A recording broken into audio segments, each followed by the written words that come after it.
O'zbekiston esa xorijda faoliyat yuritayotgan fuqarolarni ham soliqqa tortmoqda. Assalomu alaykum aziz do'stlar. Do'stlar, bu mutasaddi xodimlarimiz migrantlarni yana nalogga tortmoqchi bo'libdi. Endi mutasaddi xodim, sizlarga bitta savol. Bu xalq uchun nimadir variant yaratibsizlarmi yo'qmi?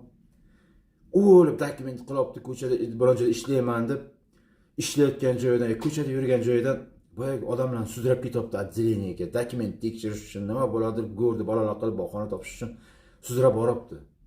Kelinglar o'shalarni atrofdan qaranglar.